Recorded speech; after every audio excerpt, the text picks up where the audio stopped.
사도들이 주께 여짜오되 우리에게 믿음을 더하소서 하니 주께서 이르시되 너희에게 겨자씨 한 알만한 믿음이 있었더라면 이 뽕나무더러 뿌리가 뽑혀 바다에 심기어라 하였을 것이요 그것이 너희에게 순종하였으리라. 너희 중 누구에게 밭을 갈거나 양을 치거나 하는 종이 있어 밭에서 돌아오면 그더러 곧 와 앉아서 먹으라 말할 자가 있느냐? 도리어 그더러 내 먹을 것을 준비하고 띠를 띠고 내가 먹고 마시는 동안에 수종 들고 너는 그 후에 먹고 마시라 하지 않겠느냐? 명한 대로 하였다고 종에게 감사하겠느냐? 이와 같이 너희도 명령받은 것을 다 행한 후에 이르기를 우리는 무익한 종이라 우리가 하여야 할 일을 한 것뿐이라 할지니라. 아멘.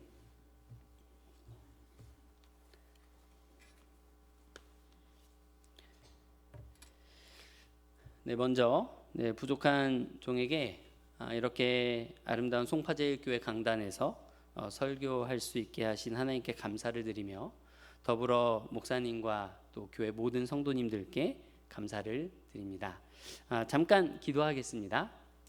하나님 아버지 감사합니다. 이 시간 부족한 종의 입술을 통해 주님의 말씀을 나누실 때에 주의 백성들에게 은혜를 베풀어 주시고 오직 하나님만 영광받아 주시옵소서. 예수 그리스도의 이름으로 기도합니다. 아멘. 여러분은 혹시 여러분이 죽고 난 다음에 소천한 다음에 묘비가 있다면 어떤 문구가 기록되면 좋으시겠어요? 사진 한번 띄워주시겠습니까? 이 묘비는 누구의 묘비냐면 저희 장인어른의 묘비입니다. 태백에 있는 예수원에 안치되어 계시는데 소천을 하시고 가족들끼리 회의를 했어요. 우리 장인어른이 어떻게 그 인생을 한마디로 정리하면 어떻게 우리가 설명할 수 있을까, 어떻게 정리할 수 있을까 회의를 하다가 결국에는 하나님 나라의 중보기도자라고 하자라고 결론을 내리고 이렇게 묘비에 기록해 놨습니다. 그렇습니다. 다른 존경스러운 부분도 참 많이 있었지만 제가 옆에서 봐도 평생 기도에 힘쓰신 분이시고 그래서 소천하시고 나서 이렇게 사람들이 기억할 때에 그렇지 이분은 정말 하나님 나라를 위한 기도자였지라고 기억되고 그렇게 기록될 수 있었습니다. 그리고 사시는 동안에 정말로 하나님 나라를 사모하며 사셨기 때문에 그래서 이제 옆에 사람들도 봐왔기 때문에 밑에는 시편 84편 10절 말씀 주의 궁정에서의 한 날이 다른 곳에서의 첫날보다 나은즉 악인의 장막에 사는 것보다 내 하나님의 성전 문지기로 있는 것이 좋사오니 라고 기록해놨습니다. 다음 사진 한번 보여주시겠어요? 소천하시기 얼마 전에 병원에서 찍은 모습입니다. 소천하시기 전에 몸이 너무 안 좋으셔서 자녀들이 찾아가고 손주들이 찾아가도 몸을 일으키지 못하신 분이 딱 정해진 기도 시간이 되면 몸을 힘겹게 일으키셔서 그 병원 침대 식탁을 잡으시고 가지고 있는 기도의 제목들 사랑하는 주변 사람들을 위해서 나라를 위해서 가정을 위해서 기도하셨습니다. 저희 장인 어른은 그래서 묘비 문구처럼 정말 기도하는 분이셨어요. 나중에 같이 묘비에 어떤 말이 기록되었으면 좋겠는지 한번 나눠보면 재밌을 것 같습니다. 묘비에 기록될 말을 미리 생각해 놓는 것은 참 유익한 것 같아요. 묘비에 기록되는 말들이 곧 내 인생의 목적이고 또 소망이 되지 않겠습니까? 제 묘비에 기록되었으면 하는 말 소개해 드리겠습니다. 바로 오늘 본문의 말씀입니다. 10절 말씀 같이 한번 읽어볼까요? 시작. 이와 같이 너희도 명령받은 것을 다 행한 후에 이르기를 우리는 무익한 종이라 우리가 하여야 할 일을 한 것뿐이라 할지니라. 아멘. 이규성 무익한 종. 무익한 종으로 일생을 살며 해야 할 일을 하고 주님 품에 안김. 누가복음 17장 10절. 이렇게 묘비에 기록되면 좋겠습니다. 이 소망을 가지고 부임 설교를 할 때에 이 본문을 가지고 설교하고는 합니다. 오늘 본문을 함께 살펴보겠습니다. 오늘 본문은 예수님의 제자들의 그러니까 사도들의 요청으로 시작됩니다. 사도들이 여짜오되 우리에게 믿음을 더하소서 하니. 전문맥 1절부터 4절까지의 말씀과 연결지어서 생각해 보면 제자들이 예수님의 명령을 도무지 감당할 자신이 없었던 것 같아요. 3절과 4절을 같이 한번 읽어보겠습니다. 시작.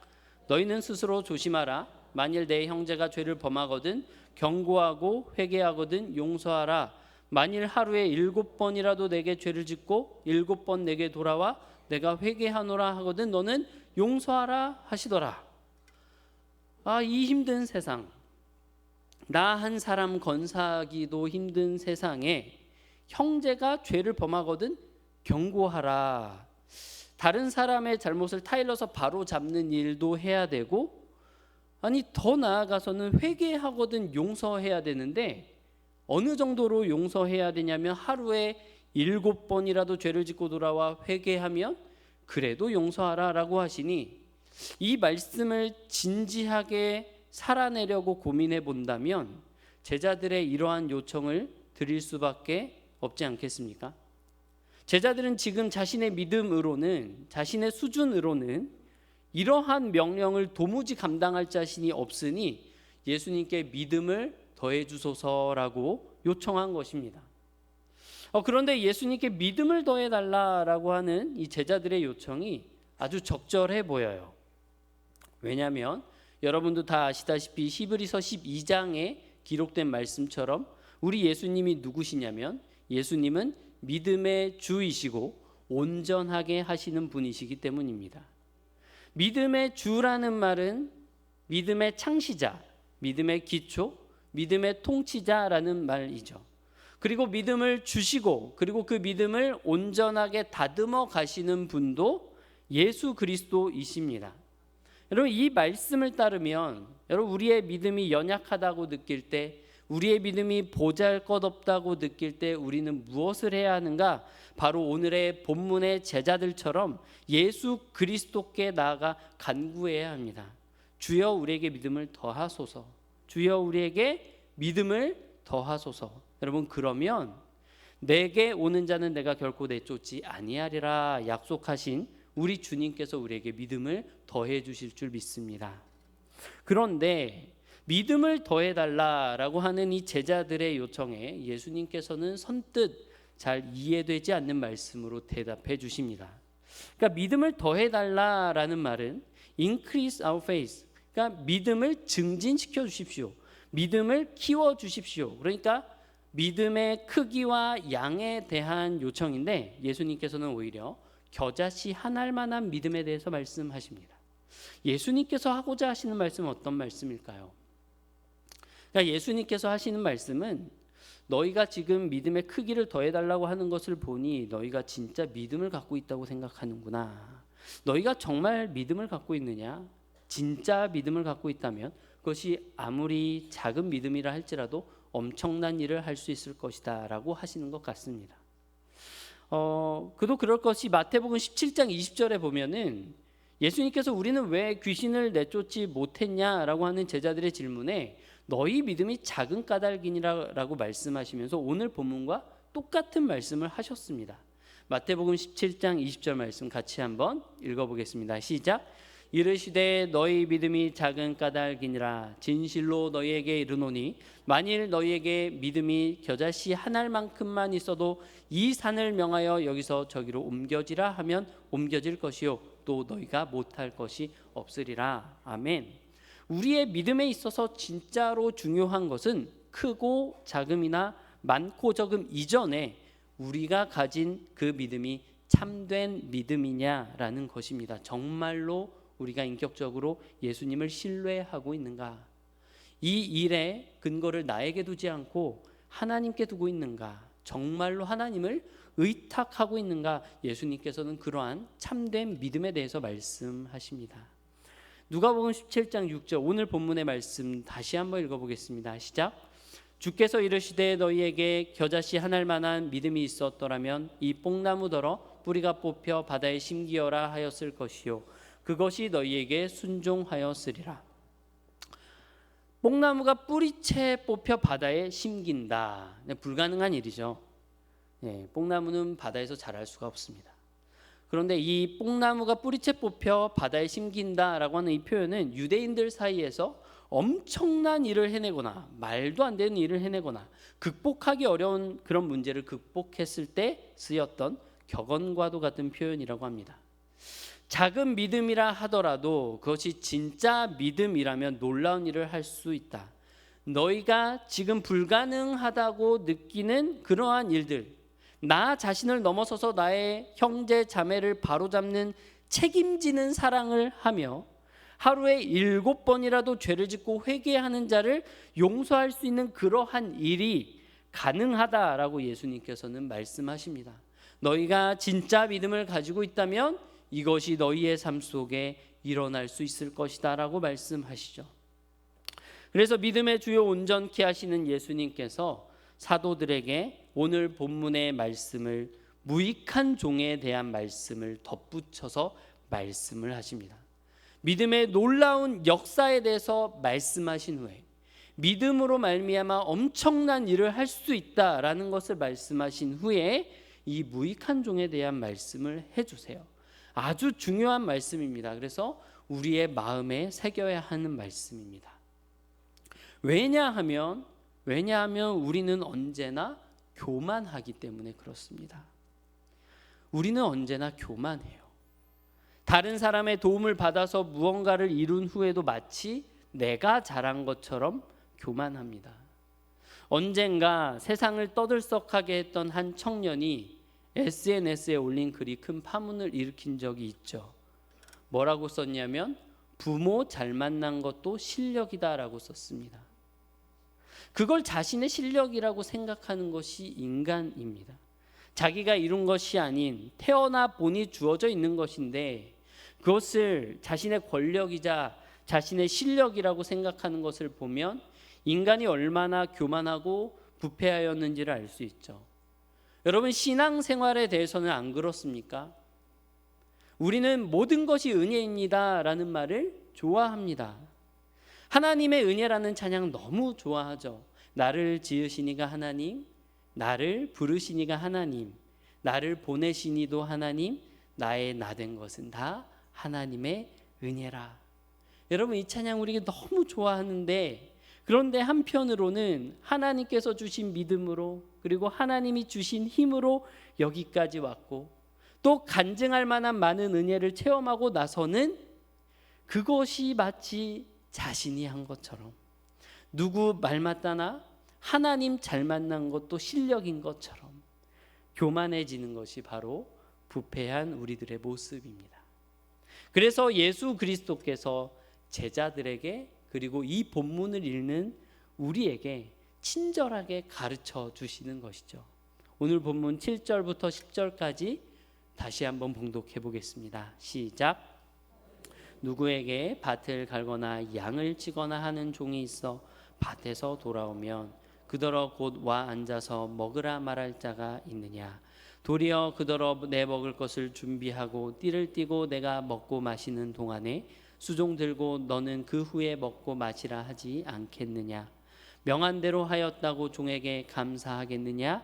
이와 같이 너희도 명령받은 것을 다 행한 후에 이르기를 우리는 무익한 종이라 우리가 하여야 할 일을 한 것뿐이라 할지니라. 아멘. 우리는 무익한 종이라. 예수님께서는 먼저 제자들을 주인의 자리에 앉혀보십니다. 너희 중 누구에게? 너희가 만일 종을 가졌다고 한번 생각해 보아라. 주인의 입장에서 한번 생각해 봐라. 너희에게 어떤 종이 있는데 그 종이 하루 종일 일하고 돌아왔다고 해서 그 종에게 맛있는 밥을 차려놨으니 와서 편하게 앉아서 먹고 푹 쉬라고 말하겠느냐? 오히려 내가 먹고 마시는 동안에 옆에서 수종 들게 하고 그 후에 먹으라고 하지 않겠느냐? 명령대로 했다고 해서 주인이 종에게 감사하겠느냐? 여러분, 이 말을 잘 이해해야 합니다. 지금 우리는 주인과 종이 있는 세상을 살지 않기 때문에 주종관계가 없는 세상을 살기 때문에 잘 이해는 되지 않죠. 그리고 이것은 주인의 도덕성에 대해서 말씀하시는 것이 아닙니다. 이 본문을 읽고 좀 이런 생각을 할 수 있겠죠. 와, 심하다.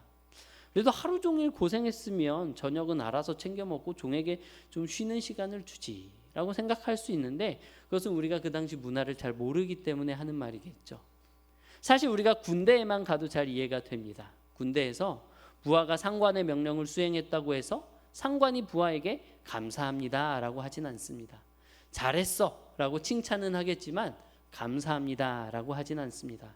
여러분, 예수님께서 하시는 이 말씀은 종이 가져야 하는 정체성에 대한 말씀이셨습니다.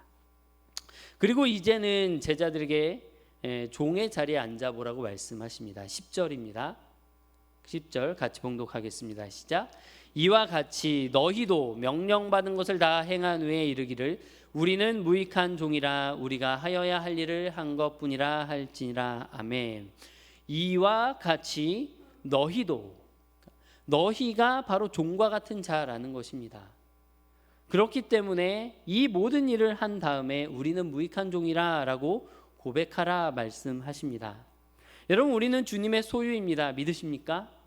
우리는 주님의 종입니다. 우리가 주님의 소유라는 사실을 알고 계십니까? 우리는 왜 주님의, 하나님의 소유입니까? 이제 제 개인적인 이야기를 좀 들려드리려고 하는데요. 저는 개인적으로 제 인생을 하나님께 드리게 된 특별한 계기가 있습니다. 제 소명과도 관련된 것인데요. 그 중에 하나 스토리입니다. 교회 부임해서 좀 지내다 보면 많은 성도님들께서 목사님 어떻게 목사가 되셨어요? 이렇게 물어보시더라고요. 그러면 이제 하나, 둘 이렇게 다 말씀드려야 되는데 그 중에 하나를 오늘 말씀드리겠습니다. 제가 9살 때 죽음의 위기에서 벗어난 적이 있어요. 저희 친할아버지께서 제가 9살 때 돌아가셨습니다. 할아버지께서 돌아가셨다는 소식을 듣고 우리 온 가족이 병원으로 갔습니다. 할아버지는 이미 차가운 영안실에 안치되어 계셨습니다. 병원 관계자가 이제 우리 가족들에게 마지막으로 이제 돌아가신 분을 보라고 하면서 영안실로 우리를 인도했어요. 영안실에서 우리가 할아버지의 주검을 보고 평소에 할아버지를 제가 참 좋아했거든요. 참 할아버지를 좋아했던 저는 할아버지의 주검을 만지면서 울었습니다. 할아버지 하면서 울었어요. 근데 그 이후로 갑자기 제가 40도가 넘는 고열이 나고 헛소리를 하고 정신을 잃은 거죠. 온몸이 굳어가기 시작했습니다. 성홍열이라고 하더라고요. 그래서 병원 장례식장에서는 할아버지 장례식을 치르면서 저는 그 병원에 바로 입원해서 치료를 받았습니다. 당시 상황이 좀 얼마나 심각했냐면 온몸이 굳어가기 시작하니까 저희 아버지께서 제 몸을 막 주무르셨어요. 그런데 의사 선생님이 주무르지 말라고, 잘못 주무르면 뼈가 부러질 수 있다고 했다고 합니다.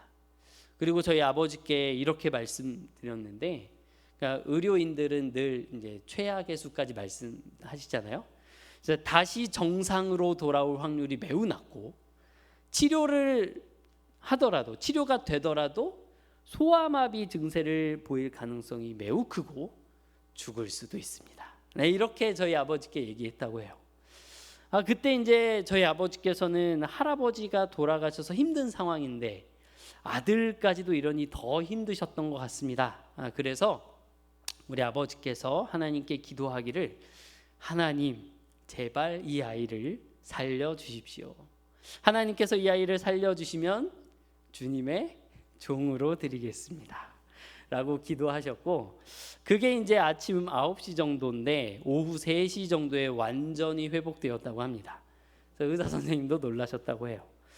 저는 이 이야기를 모르고 살다가 고등학교 3학년 때 수능을 치고 저희 아버지께서 잠깐 이리 와봐라 라고 하시면서 그때 들었어요. 그리고 이 이야기를 듣고 내 인생이 하나님 거구나, 내가 죽을 뻔했는데 살아가고 있는 거구나, 그럼 내 인생을 하나님께 드리는 게 마땅하겠구나 라고 생각을 했습니다. 이런 경험이 제게 간증거리가 되는데요. 한동안 저는 이 경험을 생각하면서 이 이규성이라는 사람이 아주 특별히 하나님께 드림받은 사람이구나 라고 생각을 했어요. 많고 많은 사람 중에서 하나님이 나라고 하는 사람을 특별하게 부르셨구나 라는 생각을 했습니다. 그러나 여러분, 제가 성경을 묵상하고 복음을 점점 깊이 알아가면서 생각이 달라졌습니다. 내가 하나님의 소유가 된 것은 어렸을 때 겪었던 죽을 뻔했다가 서원기도로 살아난 이 경험 때문이 아니라 그 전에 이미 그리스도의 소유였구나. 죽을 뻔했다가 살아난 것과는 비교할 수도 없는 더 놀라운 일이 나에게 일어났구나라는 것을 알게 되었습니다. 고린도전서 6장에 보면 이렇게 말합니다. 19절 20절 같이 한번 읽어보겠습니다. 시작. 너희 몸은 너희가 하나님께로부터 받은 바 너희 가운데 계신 성령의 전인 줄을 알지 못하느냐. 너희는 너희 자신의 것이 아니라 값으로 산 것이 되었으니 그런즉 너희 몸으로 하나님께 영광을 돌리라. 아멘. 내가 아버지의 서원 기도로 말미암아 하나님의 소유가 된 것이 아니라 이미 예수 그리스도의 값으로 사신 하나님의 소유다라고 말하고 있습니다. 무슨 값인가? 에베소서 1장 7절에 보면 이렇게 나와 있습니다. 같이 봉독하겠습니다. 시작. 우리는 그리스도 안에서 그의 은혜의 풍성함을 따라 그의 피로 말미암아 속량 곧 죄 사함을 받았느니라. 아멘. 예수 그리스도께서는 우리를 그의 피값으로, 피는 그 생명인즉이라고 하잖아요. 예수 그리스도의 생명의 값으로 우리를 사셨다라는 것입니다. 속량이라는 말을 잘 아실 겁니다. 속량, 속전이라는 말은 노예들이 자유를 얻거나 죄수들이 석방되기 위하여 돈을 지불하는 것을 의미합니다. 죄의 삭은 사망이지만 예수 그리스도께서 자신의 보혈로 그 무한한 가치를 가지신 예수 그리스도의 보혈로 우리의 죄값을 대신 지불하사 우리를 하나님께 드리셨습니다. 요한계시록 1장 5절과 6절 같이 한번 봉독해 보겠습니다. 시작. 또 충성된 증인으로 죽은 자들 가운데서 먼저 나시고 땅의 임금들의 머리가 되신 예수 그리스도로 말미암아 은혜와 평강이 너희에게 있기를 원하노라. 우리를 사랑하사 그의 피로 우리를 죄에서 우리를 해방하시고 그의 아버지 하나님을 위하여 우리를 나라와 제사장으로 삼으신 그에게 영광과 능력이 세세토록 있기를 원하노라. 아멘. 예수님께서 우리를 사랑하셔서 그분의 피로 우리를 죄에서 해방하셨습니다. 해방하신 후에 우리를 어떻게 하셨냐면 이제는 자유롭게 놀아라, 뛰어놀아라 하신 것이 아니라 우리를 하나님께 드리셨다라고 말하고 있죠. 그리고 그분의 나라가 되게 하시고 또 제사장이 되게 하셨습니다. 또 바울은 로마서에서 이렇게 고백합니다. 14장 8절입니다. 시작. 우리가 살아도 주를 위하여 살고 죽어도 주를 위하여 죽나니 그러므로 사나 죽으나 우리가 주의 것이로다. 아멘. 성경은 우리에게 분명히 우리는 하나님의 소유다, 너희는 하나님의 소유다라고 선언합니다. 여러분, 그러니 우리는 너무도 명백하게 주님께 고백할 수 있습니다. 주님, 우리는 주님의 것입니다. 여러분, 그런데 오늘 본문으로 다시 돌아와서 예수님께서는 우리를 그냥 종이라고 하지 않으시고 무익한 종이라고 하셨습니다. 왜 그럴까요? 원래 내가 어떤 존재인지 깊이 생각해 보시기를 바랍니다. 의로운 사람입니까? 선한 사람입니까? 우리가 복음을 받아들일 때, 예수님을 믿을 때 어떠한 자기 인식이 일어납니까? 나는 철저한 죄인이구나 라는 사실을 알게 되죠. 나에게는 소망이 없구나, 여망이 없구나 라는 사실을 알게 됩니다. 성경 앞에, 율법 앞에, 그리고 하나님 앞에 나 자신을 비춰볼 때에 우리는 깨닫게 됩니다. 어두운 곳에서는 우리 얼굴에 뭐가 묻어 있든지 볼 수 없었던 것이 밝은 태양 앞에 나가면 밝히 드러나듯 우리의 본질적인 죄악상은 세상 속에 있을 땐 알 수 없었지만 하나님 앞에, 그분의 말씀 앞에 나아가면 우리가 얼마나 큰 죄인인지를 깨닫게 되는 것입니다. 그제서야 깨닫게 되기를 나는 구원받을 만한 자격도 없고 또 하나님의 사랑을 받을 만한 구석이 전혀 없는 죄인이며 죄악투성이의 인간이구나라는 사실을 알게 되는 것입니다. 본질상 진노의 자녀이며 만물보다 심히 부패한 마음을 가진 것이 바로 나 자신이구나. 내 힘으로는 도저히 하나님께로 나아갈 능력이 없구나라고 하는 고백에 이르게 되는 것입니다. 그래서 우리가 만일 하나님 앞에 어떠한 선을 행하고 하나님의 영광을 드러나는 일을 했다면 그것은 곧 나에게서 나온 것이 아니라 오직 하나님의 은혜라는 것을 고백하지 않을 수가 없는 것입니다. 그래서 사도 바울도 고린도전서 15장 10절에서 유명한 고백이죠. 이러한 고백을 합니다. 같이 읽어보겠습니다. 시작. 그러나 내가 나 된 것은 하나님의 은혜로 된 것이니 내게 주신 그의 은혜가 헛되지 아니하여 내가 모든 사도보다 더 많이 수고하였으나 내가 한 것이 아니오 오직 나와 함께 하신 하나님의 은혜로라. 내가 모든 사도보다 더 많이 수고했지만 그것은 사실이지만 그렇다고 해서 그것이 나의 공로가 아니오 오직 나와 함께 하신 하나님의 은혜로라. 이렇게 고백하는 것입니다. 아멘. 여러분, 모든 것이 하나님의 은혜입니다. 그럼에도 불구하고 주님께서 주신 믿음으로 주님께서 주신 은혜로 주님의 일을 감당하면서도 무엇인가 이루었다고 생각하는 그 순간 너무나 쉽게 교만해져 버리는 우리를 위해서, 너무도 쉽게 은혜를 잊어버리는 우리들을 위해서 예수님께서는 이 본문을 통해 종의 비유를 들어서 우리에게 귀한 가르침을 주셨습니다. 너의 원래 정체성을 기억하라. 하나님께서 주신 믿음으로 하나님의 일을 놀랍게 감당할 수 있었다면 이 모든 것은 하나님께 감사해야 하는 감사의 제목들인데도 불구하고 자기가 잘했다고 큰 소리치기 쉬운 것이 바로 우리들입니다.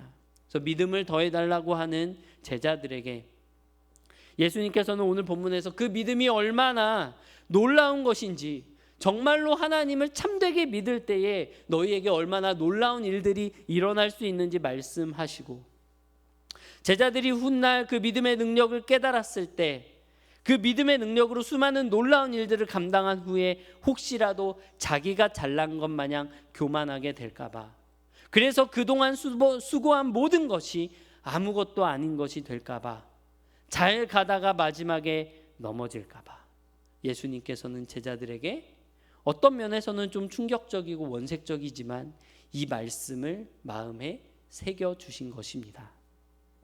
여러분, 사람은 언제나 은혜를 잊으면 보상 심리를 갖게 됩니다. 그렇죠? 내가 수고한 게 얼만데, 내가 헌신한 게 얼만데 그것을 알아주지도 않고 이러한 보상 심리를 갖게 되죠. 종의 정체성을 잃어버리면 자신이 수고한 것에 대한 대가를 바라게 됩니다. 이런 것 때문에 얼마나 많은 목회자들의 말년이 비참한지 모릅니다. 여러분, 우리는 원래 무익한 종입니다. 우리는 할 일을 다 한 다음에 예수님 앞에 나아가서 뭐라고 말씀드려야 할까요?